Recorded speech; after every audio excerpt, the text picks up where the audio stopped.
Assalamualaikum warahmatullahi wabarakatuh. Bulan Ramadan kembali menyapa kita. Bulan penuh barokah yang sangat istimewa. Karena menjadi bulan diturunkannya Al-Quran, banyak keutamaan dengan kita membaca dan memahami Al-Quran. Oleh karenanya, menemani waktu menjelang berbuka puasa Anda, kami mempersembahkan tayangan edukasi Cirebon Mengaji yang merupakan persembahan pemerintah Kabupaten Cirebon dan Bajnas Kabupaten Cirebon. Selamat menyaksikan.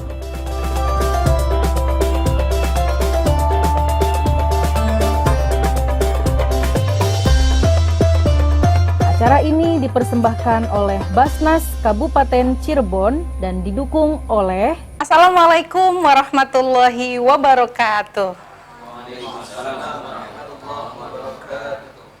Alhamdulillah, jumpa kembali bersama saya Rida Fairuz di sore hari ini di detik-detik menunggu saat berbuka puasa Anda semua pemirsa setia RCTV Langkah Padane. Iya, di sini di Cirebon Mengaji membudayakan kembali Maghrib Mengaji, persembahan spesial dari Basnas Kabupaten Cirebon. Dan tema yang akan kita angkat pada kesempatan kali ini yaitu cobaan hidup, merujuk pada Al-Quran Surat Al-Baqarah ayat 155 sampai dengan 157. Seperti biasa pemirsa, nanti kita akan kaji dari bidang tajwidnya, kemudian juga nanti kita akan tafsirkan. Dan seperti biasanya, saya ditemani oleh guru-guru kita semua, sudah hadir di sini pastinya langsung saja kita sapa. Assalamualaikum Kang Muhaddisir Rifai MPD. Waalaikumsalam. Aduh, ini pink-pink bajunya ya, seger ya Bi ya. Belum buka puasa kan tapi jam segini? Belum ya.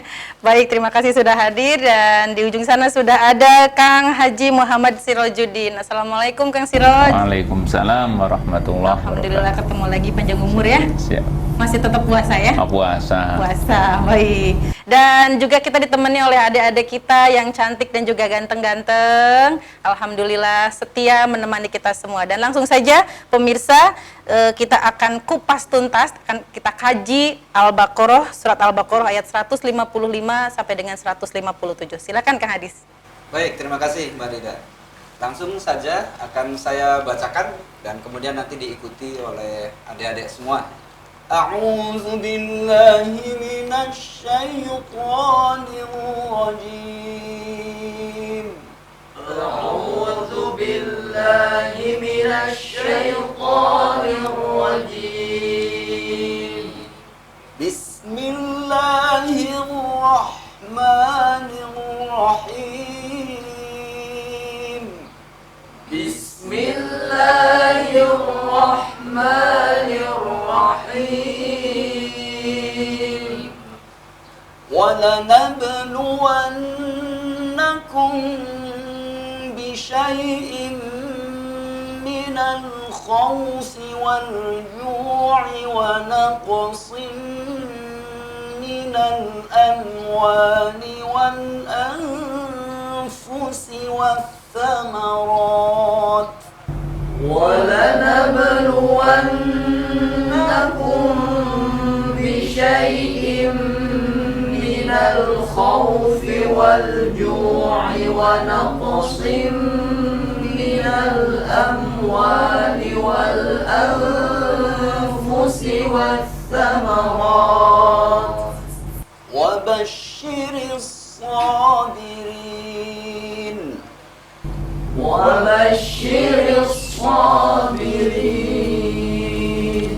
الَّذِينَ إِذَا أَصَابَتْهُم مُّصِيبَةٌ قَالُوا إِنَّا لِلَّهِ وَإِنَّا إِلَيْهِ راجعون. الَّذِينَ إِذَا أَصَابَتْهُم مُّصِيبَةٌ قَالُوا إِنَّا لِلَّهِ وَإِنَّا إِلَيْهِ راجعون. أولئك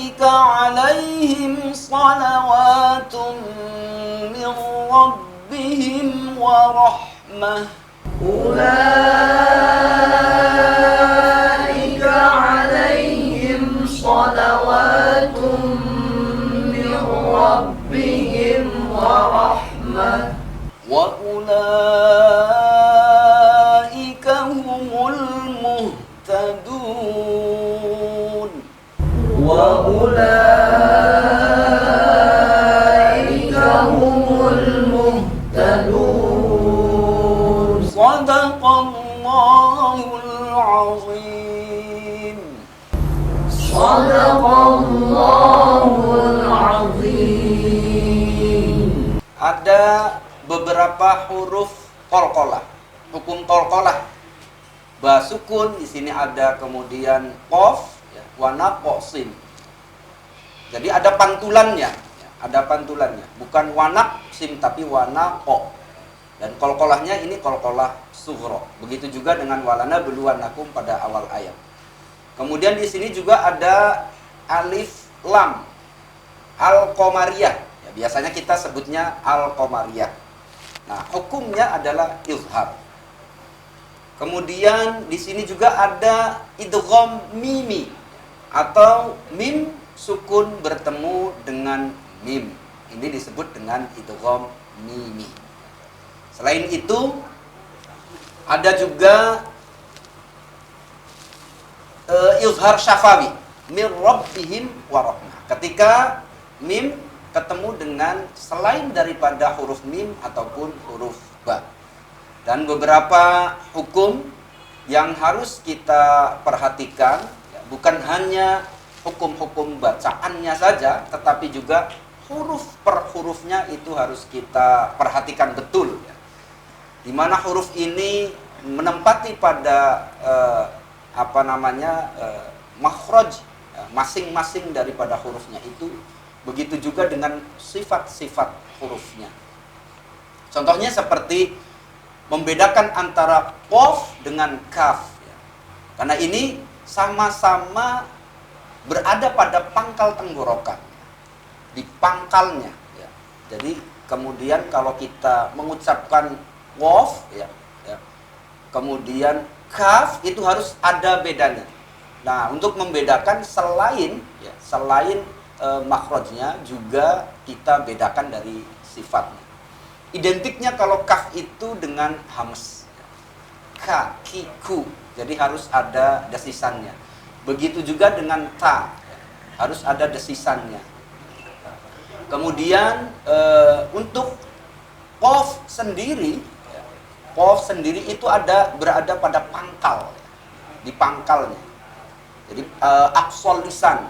Sementara untuk kaf itu sedikit sekali perbedaannya, sedikit agak keluar, ya. Jadi qaf kaf. Jadi bukan aq, ya. Awas ini untuk membedakannya. Jadi bukan wanaq. Kalau itu sudah menempati tempatnya kaf, makhrajnya kaf. Kalau qaf itu agak sedikit ke dalam. Jadi bagian pada pangkal lidah, kemudian menyentuh pada langit-langit bagian atas, ya. Tentunya kalau langit-langit bagian atas, ya. Wanaqo. Kemudian ka.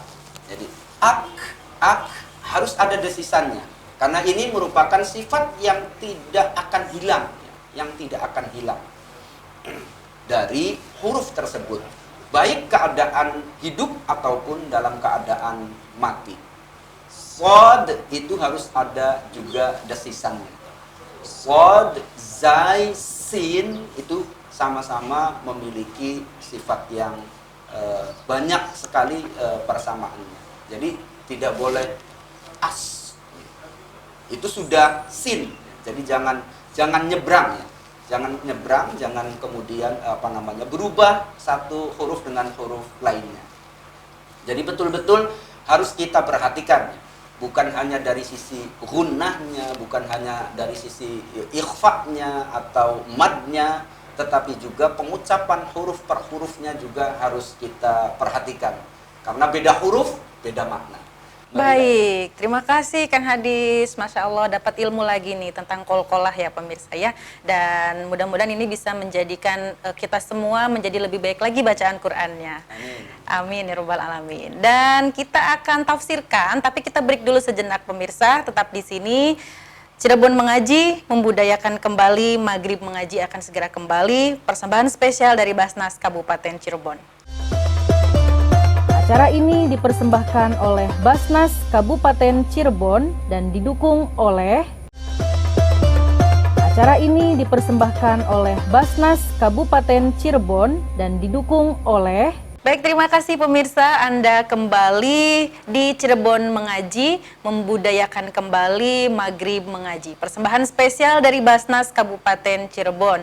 Kalau tadi kita sudah bahas dari sisi tajwidnya nih pemirsa, surat Al-Baqarah ayat 155 sampai dengan 157. Berikutnya kita akan simak tafsirnya pemirsa. Silahkan Kang Siroj. Sekarang kita akan coba membahas tentang kandungan daripada surat Al-Baqarah ayat berapa? 155 Ya, sampai 157. 55 sampai 57.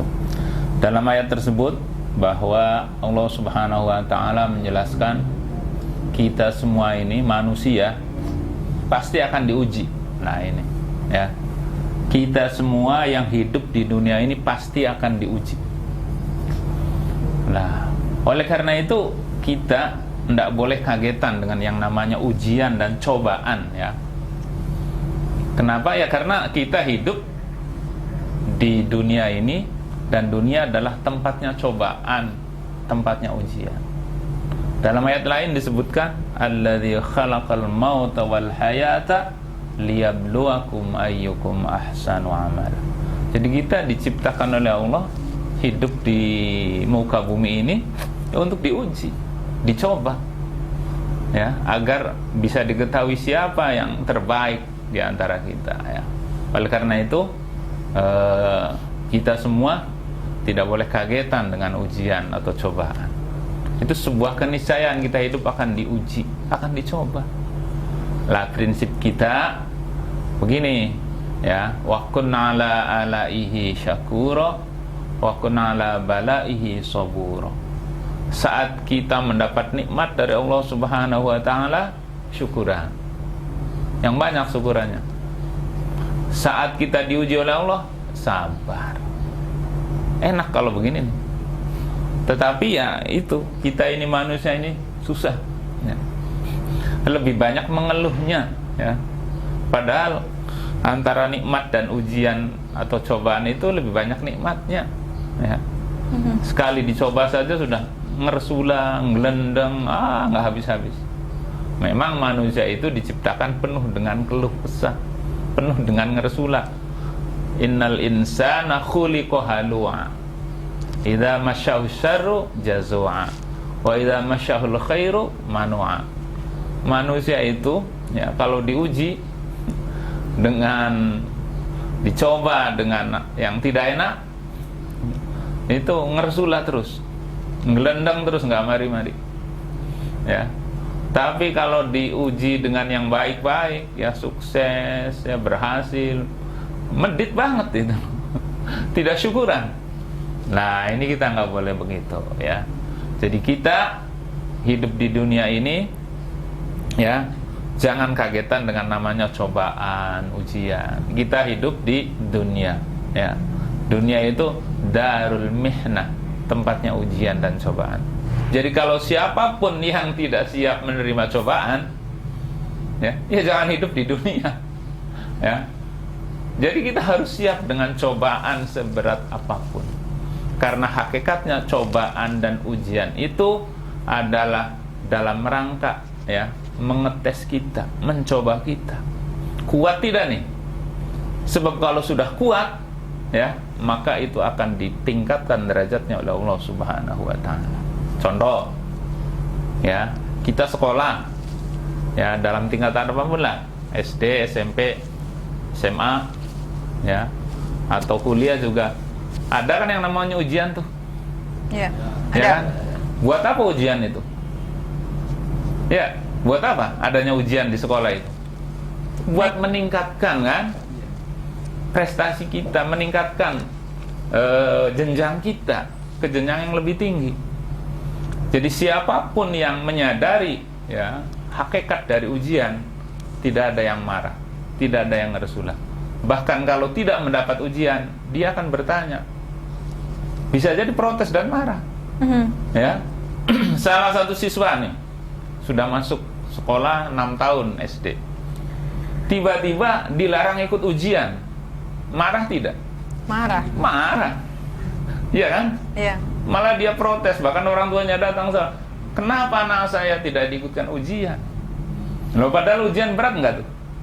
Berat. Tapi minta ikut ujian, karena apa? Karena sudah tahu betul ujian itu akan menaikkan derajat, akan menaikkan status dia belajar. Dia bisa mengikuti jenjang berikut yang lebih tinggi itu kalau sudah mengikuti ujian. Kita pun sama, akan diuji ya, minal khauf, takut, nanti akan diuji dengan ketakutan yang luar biasa, diuji dengan takut lapar luar biasa, diuji dengan kehilangan harta bendanya, diuji dengan berbagai macam persoalan. Tapi sikap kita harus jelas, kita terima sepenuhnya, karena kita yakin ujian-ujian yang menimpa kita, cobaan-cobaan yang menimpa kita itu justru akan menaikkan derajat kita. Ya, jangan malah dengan cobaan itu malah kita menjadi semakin lemah, semakin tidak berdaya, ya, semakin tidak ada semangat untuk menjalani kehidupan. Itu salah. Ya, ingat, takdir Allah itu tidak ada yang salah, nggak ada yang salah. Ya, yang belum mengerti ya kitanya dengan takdir Allah. Ya, kalau kita sudah mengerti dan memahami dengan ujian yang datang dari Allah kepada kita, pasti kita akan terima dengan lapang dada. Nah, dalam konsep Islam yang ada dalam Al-Quran itu, ya, yang berbahagia adalah orang-orang yang dikala diuji, dia sabar dan dia kembalikan inna lillah wa inna ilaihi raji'un. Kita ini milik Allah, ya, semuanya datang dari Allah. Tidak ada yang salah atas keputusan Allah kepada kita, hanya kitanya saja, ya. Jadi sabar, ya. Kita kalau diuji sabar, kalau dapat nikmat bersyukur, gampang, enak, ya. Apa yang terjadi sekarang? Bahwa banyak sekali orang-orang yang mungkin mengambil jalan pintas karena cobaan hidup. Itu salah. Karena apa? Karena mereka jauh dari nilai-nilai agama. Kita masyarakat yang agamis ini, apabila diuji, dicoba oleh Allah Subhanahu wa ta'ala, maka kembali kepada nilai-nilai agama. Dekatkan diri kita kepada Allah. Fafirru ilallah, lari kepada Allah, jangan lari kepada yang lain. Ini fenomena yang perlu kita cermati, ya. Kadang orang-orang sekarang itu karena jauh dari nilai-nilai agama, apabila mendapat ujian, cobaan dalam hidup, dia larinya bukan kepada Allah, ya. Larinya tidak kepada Allah, akhirnya bukan menjadi tambah baik, bukan malah segera dapat solusi, malah terjerumus, ya, dalam satu keadaan yang sungguh tragis. Nah, ini kita generasi-generasi muda Islam harus ingat, ya, harus kembali kepada ajaran-ajaran agama kita, agama Islam, ya, kembali kepada nasihat-nasihat kiai, nasihat-nasihat ustaz, bahwa ujian adalah satu hal yang tidak bisa terhindarkan dalam kehidupan kita di dunia. Kita semua pasti dicoba, diuji oleh Allah. Yang penting kitanya harus tahan ujian. Kitanya harus yakin setiap cobaan, setiap ujian yang menimpa kita itu akan mengangkat derajat kita. Oleh karena itu jangan pernah ngeresulah, jangan pernah menyalahkan Allah, ya. Apalagi ya Allah, Engkau tidak sayang sih sama saya. Saya sudah begini nggak enaknya diuji lagi dengan aduh yang berat lagi, ya. Kalau mereka diuji, nggak persoal, mereka sih sudah enak apa. Kalau saya sudah begini, diuji dengan berat sekali. Jangan. Justru ujian dan cobaan itu akan mengangkat derajat kita, ya. Akan mengangkat derajat kita, ya. Yang penting saat cobaan datang kepada kita, dekatkan diri kita kepada Allah Subhanahu wa Ta'ala. Datang ujian, cobaan, dekatkan kepada Allah Subhanahu wa Ta'ala. Insya Allah, apapun ujian dan cobaan yang menimpa kita, semuanya dapat kita lalui dengan baik, dan kita akan merasakan era baru, kehidupan baru yang lebih baik. Baik, terima kasih Kang Siroj. Masya Allah, dapat ilmu lagi nih. Satu yang nancep nih di hati nih Kang Siroj. Takdir Allah itu tidak ada yang salah, ya. Tidak ada yang salah. Kadang memang manusianya itu yang nggak terima, ya. Baik, itu yang nancep di sore hari ini pemirsa. Dan selalu ya, setiap harinya kami akan menemani saat-saat jelang buka puasa Anda bersama Cirebon Mengaji, membudayakan kembali Maghrib Mengaji, persembahan spesial dari Basnas Kabupaten Cirebon. Dan kami harus pamit undur diri. Terima kasih Kang Hadis, terima kasih Kang Siroj, ya. Terima kasih juga untuk teman-teman semuanya, buat adik-adik cantik-cantik, ganteng-ganteng. Iya, dan akhirnya saya Rida Fairuz pamit undur diri. Wassalamualaikum warahmatullahi wabarakatuh. Salurkan zakat, infak, dan sodako Anda melalui Basnas Kabupaten Cirebon. Zakat, infak, sodako Anda insya Allah akan kami kelola dengan amanah, profesional, transparan, dan akuntabel. Cinta zakat menyejahterakan umat, Cirebon mengaji, dan indahnya berbagi. Acara ini dipersembahkan oleh Basnas Kabupaten Cirebon dan didukung oleh